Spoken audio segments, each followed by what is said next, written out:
Join our podcasts, ELB Professional Languages Brazil. WhatsApp number 5586-99970-5812. Hello, welcome again to our literary moment, An Intelligent Life by Julian Short, read by Ney Rubens, part 2.3.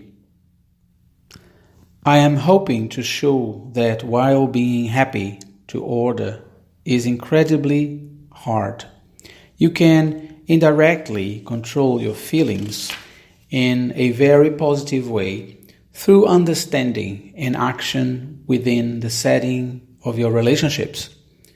I want to walk you through this point by point to show you the logic of each step.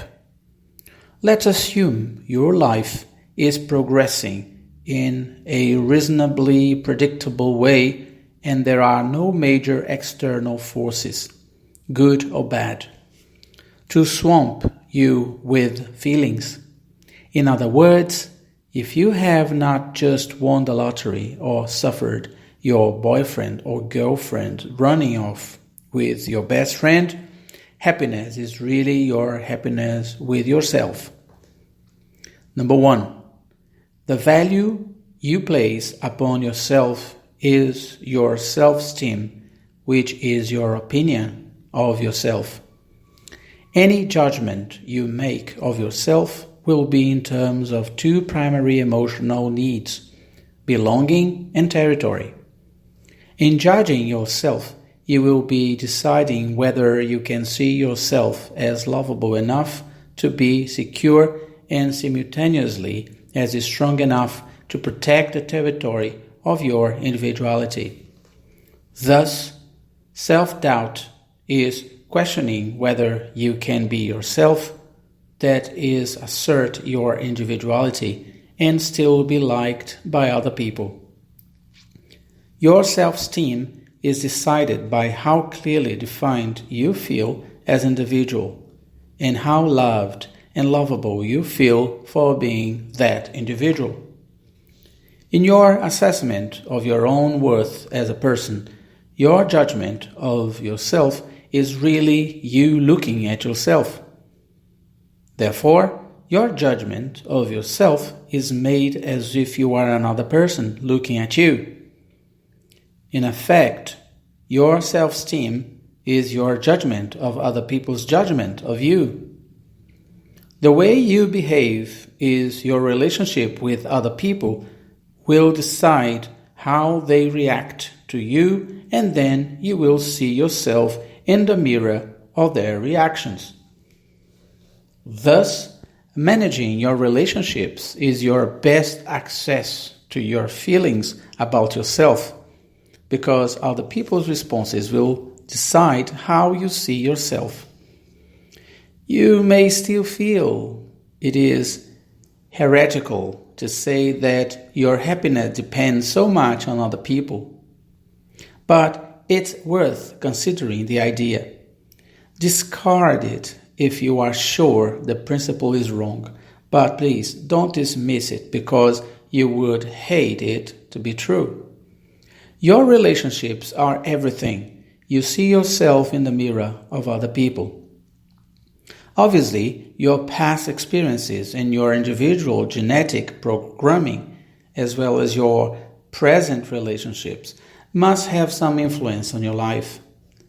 If your childhood was just too tough, the bedrock on which you must build your self-esteem will be much more crumbly than if you came from a childhood full of love and respect for you as an individual. Your parents were the only people who had the power to hand you the full sausage on the plate. If they failed to do so, or you fail to receive the message that you as an individual are good, lovable, and worthy, you will have more work to do. Despite this, if you can live intelligently, learning to find most love with most dignity, you can largely override the effects of an unhappy childhood or an unfortunate genetic legacy. If you have a problem, try to fix it. If you can't fix it, get as much love from other people as you can with as much dignity as possible. Whatever problems you have, you need to manage yourself skillfully within your relationships. If you are bankrupt, you have cancer, your children are misbehaving, or your boyfriend or girlfriend has slept with your best friend, you may deserve sympathy. But these are the very times when you must pay most attention to the way you relate to other people. For it is during these periods, above all others, when you need to be the best partner, friend, parent, and adult you can be. You won't fix an unfixable problem, but you will feel as good about yourself as possible. The idea is simple. It's not easy to do, but it can be done. Ideas. Your spirit needs love and individuality for its survival. With enough love and individuality, the sausage of your self-esteem will almost certainly be big enough for you to be happy. A mass of love is not enough without individual dignity, just as any amount of power, money, and achievement is useless if no one loves you. Your judgment of yourself is actually you looking at you as if you were another person judging you. The result of your self-judgment is your self-esteem. If you like what you see, you will be happy. An intelligent life describes an active process for taking charge of your emotions, not directly, which is near impossible, but through skilled management of your relationships to set up a mirror in which to see yourself positively. You can take charge of the past if you don't let it interfere with the quality of your relationships in the present.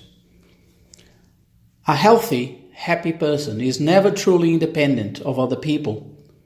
Care of yourself is care of your relationships. If your self-esteem is poor, you are unhappy with yourself, but it's still perfectly possible to be happy about happy things. If your self-esteem is good, you have the ability to feel good about yourself even if you are unhappy about things.